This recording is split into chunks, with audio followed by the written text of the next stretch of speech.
This is the recording for my presentation since PowerPoint's being stupid. Hi, my name is Matthew Southard, and this tutorial will be about ripping music CDs onto your computer. Probably most people watching this have already done this in the past or know how to do it, but might be beneficial to those who have never really thought about it, or converting their CD collection over onto their computer, or for those of us that have family members that aren't very technologically inclined. This could be beneficial to them as well. I always tell people I know like that, such as my parents and fiance, that it's good to have a digital backup copy in case you lose your actual CD. So that's what I always tell them. And I am actually doing this unplanned, as far as I don't have any notes. This is my second time attempting though, because the first time I got interrupted. And I do have the PowerPoint that we were required to have though, so I'm just going to go through that. And you want to click onto the next slide. And I'm going to show you how to, or tell you how to do it in Media Player in iTunes and First Media Player. What I would recommend doing before you put the CD into the computer that you want to rip is right-clicking, and this is Windows 2007. It might be slightly different depending on what version of Windows you have. I don't have all of them in front of me to figure it out.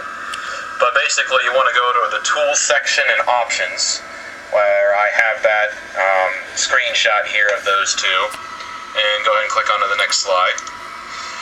And in the Options menu, there's a tab for Rip Music.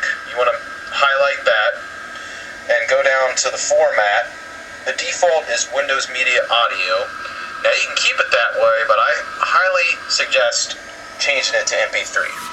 And I'll tell you why in just a second.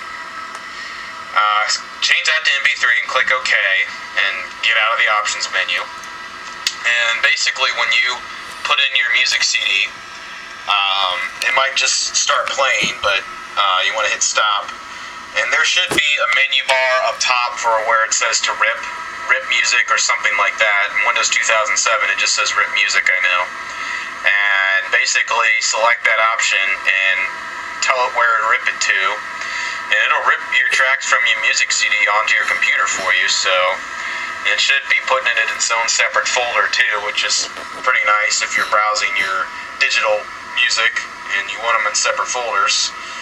So that's the first way, and if you're using a Windows computer, it's probably the easiest way of doing it. And I'm sure there's people that would know a lot more about this, but this, what I'm telling you, works for the majority of the population. That MP3 format, is a good format. It's very versatile. And you can also use iTunes to do basically the same thing. If you have a Mac, I'm sure this will be the default option. You can always just download it for Windows. And it's real simplistic because it will, you download it, Google iTunes, download it, install it. Very simple to do. You put in a music CD and it pops up with a screen pop-up asking you if you want to rip your CDs or rip the songs onto your computer anyway. So that's also, iTunes makes it a little easier. The default format is AAC format, and in my experience, that's a decent one to have too.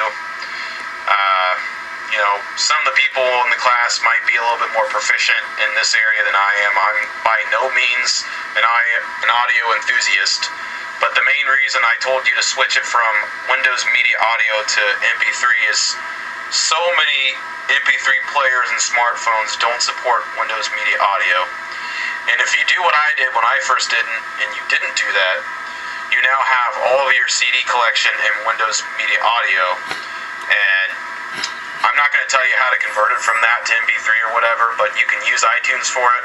But it's kind of a tedious process because you have to select each individual file, which I had to do, because not only one of my devices that is portable would support the Windows Media Audio files. I'm sure there's a workaround for it, but I just wanted MP3 anyway. And for those of you that use Linux, any Linux distribution, I know you already know how to do this, so I'm not even going to touch it using Linux. And that's it. Thank you for listening. All done.